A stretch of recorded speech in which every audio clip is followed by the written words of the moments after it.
Hello everyone, welcome to our YouTube channel Achievers of Science and Commerce.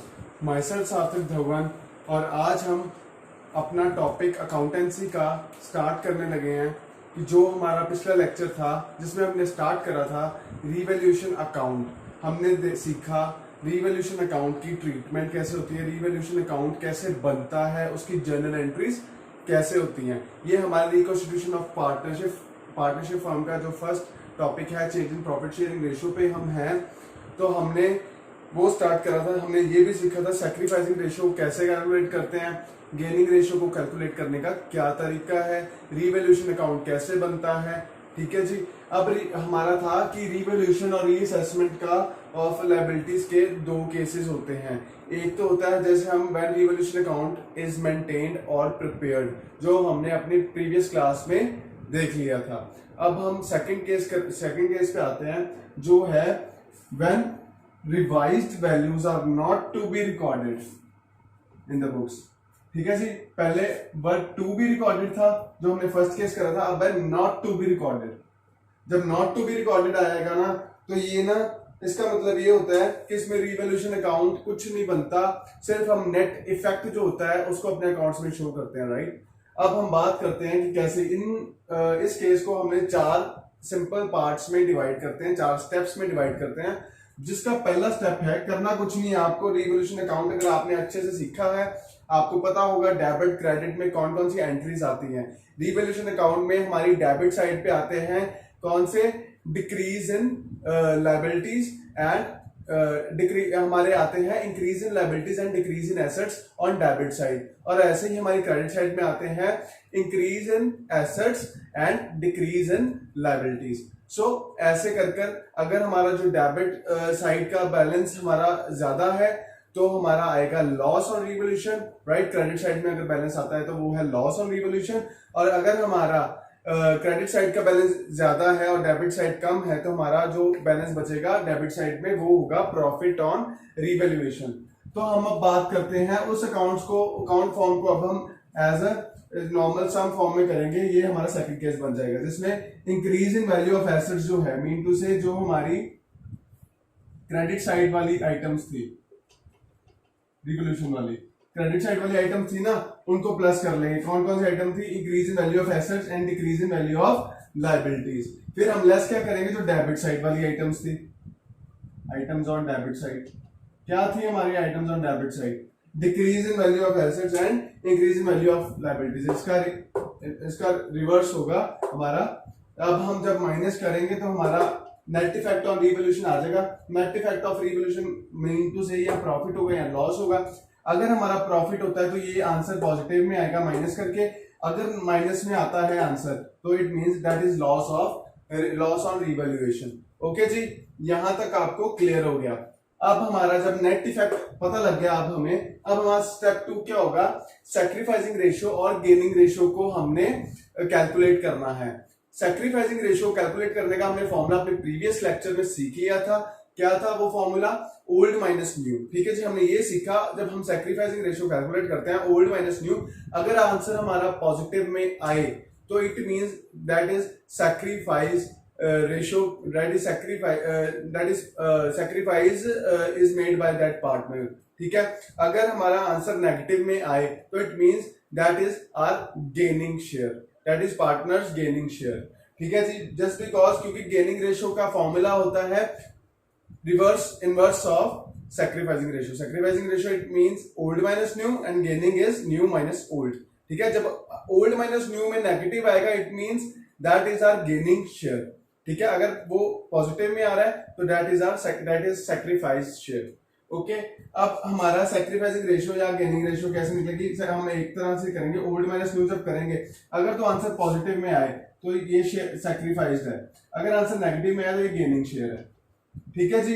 अब ऐसे हमारा ये आ गया। और स्टेप 3 में क्या करना है, जो शेयर आया, share gained for gaining partner का आएगा share gained multiply by net effect on revaluation, जो हमारा ये था। ठीक है। और फॉर सैक्रिफाइसिंग पार्टनर का आएगा share sacrifice multiply by net effect. ठीक है जी। ऐसे कर हमारा कंप्लीट हो जाएगा। अब हमारी जनरल एंट्री हम सीखते हैं स्टेप 4 जो है कि लास्ट में जनरल एंट्री कौन सी डलती है। आप ये नोट कर लेना था।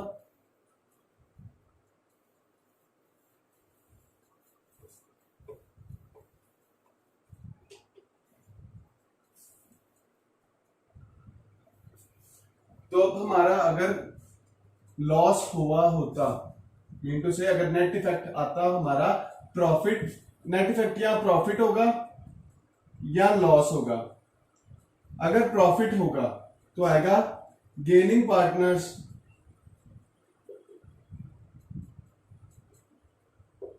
यहां लिख देंगे इन case of profit.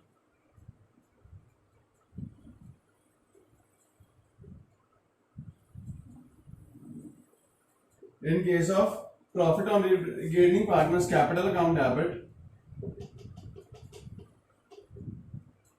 to sacrificing partners capital account, ठीक है जी। और इन केस ऑफ लॉस तो ये एंट्री हमारी रिवर्स हो जाएगी।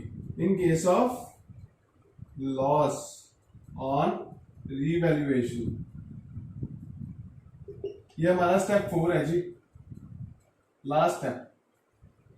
In case of loss on revaluation आएगा sacrificing partners capital account debit to gaining partners capital account, ठीक है जी। अगर हमारा प्रॉफिट होता है तो एंट्री होगी gaining partners capital account debit to sacrificing partners capital account, और लॉस ऑन रिवैल्यूएशन है तो sacrificing partners capital account debit to gaining partners capital account. तो ये हमारा सेकंड केस ऐसे कंप्लीट होता है, ठीक है जी। आप नोट डाउन कर लो ये entries.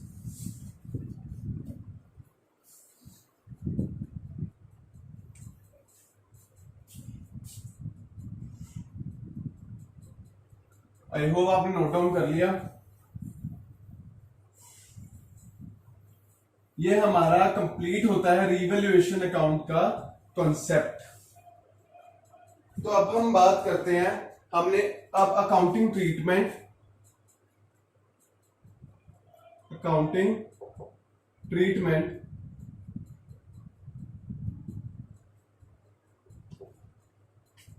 Of accumulated profits,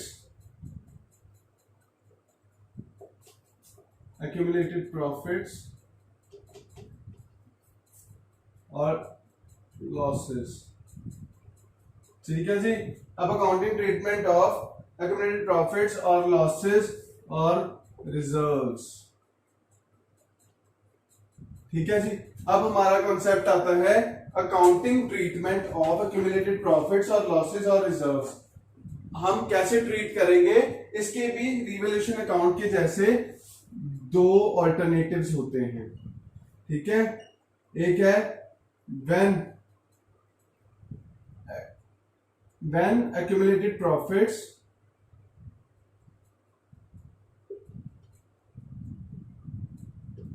when accumulated profits and losses are to be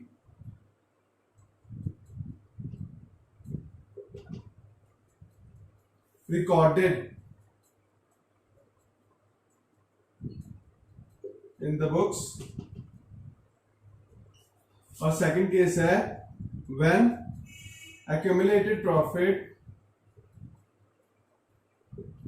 profits losses are not to be recorded in the books, ठीक है जी। ये बिल्कुल एक हिसाब का सेम सेकंड केस तो बिल्कुल ही सेम है जी।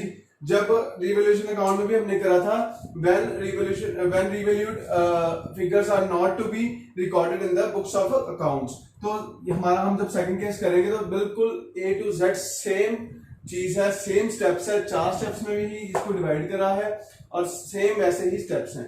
तो बट हम फर्स्ट केस अभी फिलहाल डिस्कस करते हैं कि फर्स्ट केस में कैसे होगी। कुछ नहीं होता, जो फर्स्ट केस है ना हमारा, उसमें हमें जर्नल एंट्रीज पास करनी होंगी। अगर हम ट्रांसफर करना चाहते हैं रिजर्व्स को और एक्यूमुलेटेड प्रॉफिट्स को, इनके when transfer of reserves and accumulated profits, तो यहां पे इसकी एंट्री होगी reserves, accumulated profits account debit to all partners capital account in old ratio. Old ratio में होगा रिजर्व्स और accumulated profits account debit to all partners capital account in old ratio. ठीक है जी। अब हम ट्रांसफर, ये है केस रिजर्व्स और एक्यूमुलेटेड प्रॉफिट्स की एंट्री। अब एंट्री सेकंड एंट्री है when transfer of accumulated losses. तो ये जो प्रॉफिट्स वाली एंट्री ये हो जाएगी reverse, that is all partners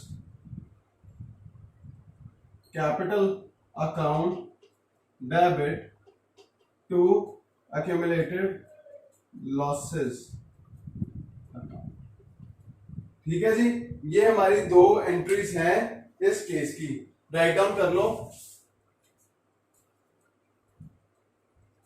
अगर आप एक याद कर लोगे तो दूसरी ऑटोमेटिक याद हो जाएगी, क्योंकि दूसरी उसकी रिवर्स है और ये दोनों ओल्ड रेशो में होगी। मेन टू से ओल्ड पार्टनर्स के में ही डिवाइड होते हैं इन ओल्ड रेशो। ठीक है जी। अब इसमें हम सीखते हैं कि एक्यूमुलेटेड प्रॉफिट्स और रिजर्व्स और एक्यूमुलेटेड लॉसेस कौन से होते हैं हमारी बैलेंस शीट में जो दिए होते हैं। अगर हम बात करें एक्यूमुलेटेड प्रॉफिट्स की, तो जैसे workman compensation investment fluctuation reserves हो गए, वर्कमैन कंपनसेशन रिजर्व्स हो गए, या प्रॉफिट एंड लॉस का जो बैलेंस दिया होता है वो रिजर्व्स हो गए। ये सारे होते हैं हमारे एक्यूमुलेटेड प्रॉफिट्स एंड रिजर्व्स। और दूसरी साइड एक्यूमुलेटेड लॉसेस होते हैं कि जो जैसे for example profit and loss का बैलेंस शीट में डेबिट बैलेंस दिया होता है, ठीक है, इन्वेस्टमेंट एक्सपेंडिचर रिजर्व्स, कुछ ऐसे चीजें होती हैं, वो हमारे एक्यूमुलेटेड लॉसेस होते हैं। सो ऐसे कर कर हमारा फर्स्ट केस कंप्लीट होता है जी। फर्स्ट केस हमारा कंप्लीट होता है जिसमें हम ट्रीट करते हैं इन द बुक्स ऑफ अकाउंट्स। अब हम बात करते हैं अपने सेकंड केस की, जब ट्रीटमेंट नहीं होती। जब ट्रीटमेंट नहीं होती बुक्स ऑफ अकाउंट्स। और याद करो कि हमने कैसे करा था रिवॉल्यूशन के केस में, 4 स्टेप में डिवाइड करा था। स्टेप 1 क्या था उसमें? स्टेप 1 था कि जो हमारी रेगुलेशन अकाउंट की जो क्रेडिट बैलेंस वाली जो आइटम्स होती हैं उसको प्लस कर कर और डेबिट साइड वाली आइटम को माइनस कर कर नेट इफेक्ट निकालना। इसमें नेट इफेक्ट कैसे निकलेगा? इसमें नेट इफेक्ट निकलेगा रिजर्व्स में एक्यूमुलेटेड प्रॉफिट्स जो है वो प्लस कर देंगे और माइनस क्या करेंगे? Accumulated losses. तो ये हमारा आ जाएगा नेट इफेक्ट। ठीक है जी, क्लियर है आपको? Accumulated profits plus reserves less accumulated losses, तो क्या आएगा हमारा? Net effect. जब हमारा नेट इफेक्ट आ जाएगा, और स्टेप 2 हमारा वो ही है कि सैक्रिफाइसिंग रेशियो और गेनिंग रेशियो निकालना। स्टेप 2 सेम, बिल्कुल सेम है, that is calculation of sacrificing ratio और गेनिंग रेशियो। सैक्रिफाइसिंग रेशियो और गेनिंग रेशियो को हम कैलकुलेट करेंगे। अब हम आते हैं स्टेप 3 में। स्टेप 3 क्या था? यहीं लिख देते हैं। स्टेप 3 बिल्कुल ही वही है हमारा। स्टेप 3 क्या था? जो सैक्रिफाइसिंग जो रेशियो आई होगी in case of sacrificing partner, sacrificing ratio into net effect,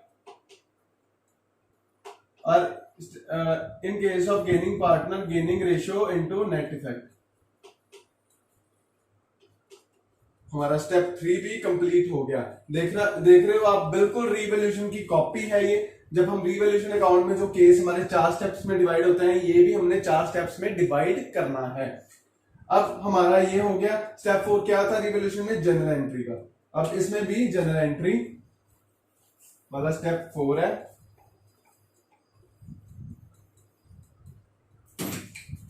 step 4 की जो जनरल एंट्री होगी वो होगा जब gaining partners in case of profit में होगा, अगर बाय चांस वो प्रॉफिट है जो हमारे रिवॉल्यूशन में आता था, इन केस ऑफ प्रॉफिट्स के केस में क्या होगा? वही entry, gaining partners capital account debit to sacrificing partner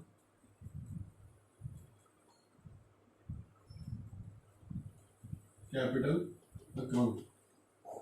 और इन केस ऑफ लॉस में क्या होगा? अगर बाय चांस वो नेगेटिव फिगर आया हो, नेट इफेक्ट, तो सैक्रिफाइसिंग पार्टनर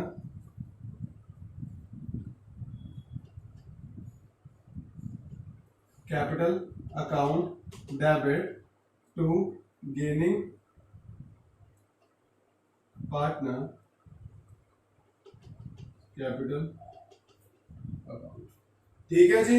अगर प्रॉफिट है, बिल्कुल सेम रिवॉल्यूशन वाला कॉन्सेप्ट है। जब हम रिकॉर्ड नहीं करते, इन case of when accumulated profits and losses are not to be recorded in the books of accounts, तो हमारा ये केस बन के आता है। Write down the general entries in your copies.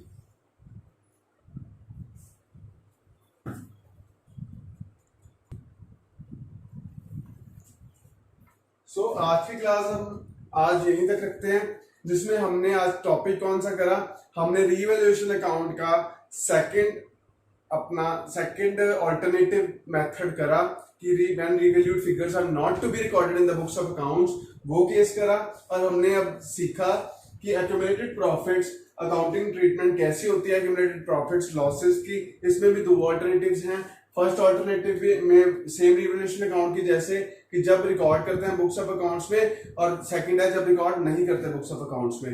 Record करते टाइम हमने एंट्रीज, जनरल एंट्रीज सीखी। जनरल एंट्रीज जब सीखी तब अगर एक्यूमुलेटेड प्रॉफिट्स और रिजर्व्स हैं तो उसकी एंट्री है एक्यूमुलेटेड प्रॉफिट्स और reserves to all the partners capital account in old ratio, right. अब अगर लॉसेस के टाइम पे हमने करा accumulated losses account debit to all partners capital account debit to accumulated losses account, ठीक है जी, इन ओल्ड रेशियो, तो रिवर्स होगी हमारी एंट्री।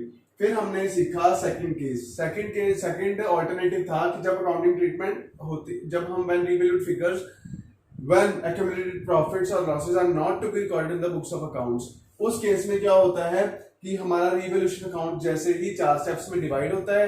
पहले रिजर्व्स प्लस एक्यूमुलेटेड प्रॉफिट्स करेंगे और माइनस कर देंगे एक्यूमुलेटेड लॉसेस, तो हमारा नेट इफेक्ट आ गया। जब हमारा नेट इफेक्ट आ गया, नेट इफेक्ट आने के बाद हम वैसे ही सैक्रिफाइस और गेनिंग रेशियो कैलकुलेट करेंगे। फिर सैक्रिफाइसिंग पार्टनर के केस में sacrificing ratio into net effect, और गेनिंग पार्टनर के काम में gaining partner into gaining ratio into net effect, ठीक है। हमारा नेट इफेक्ट वो आ गया। फिर हमारी 4th स्टेप होगा हमारा जनरल एंट्री। जनरल एंट्री क्या होगी? इन केस ऑफ प्रॉफिट है जी, प्रॉफिट है तो gaining partners capital account debit to sacrificing partners capital account. In case of loss sacrificing partners capital account debit to gaining partners capital account. तो ऐसे कर हमने आज रिवैल्यूएशन अकाउंट का concept complete करा। ट्रीटमेंट ऑफ एक्यूमुलेटेड प्रॉफिट्स और losses भी हमने आज कंप्लीट कर दिया। सो बाकी के टॉपिक जो आगे, एक इंपॉर्टेंट टॉपिक है एडजस्टमेंट ऑफ कैपिटल, ठीक है, most important topic in this chapter, ठीक है। अब हम वो अपने नेक्स्ट क्लास में करेंगे, ठीक है। तब तक के लिए if you didn't subscribe our channel, so please subscribe our channel and like, share and comment on our videos. अगर किसी भी वीडियो में आपको कोई डाउट है, किसी भी सम में आपको अपनी बुक में कोई डाउट है, तो you can ask me in the comment box and I will reply. Okay, तब तक के लिए thank you so much, bye bye.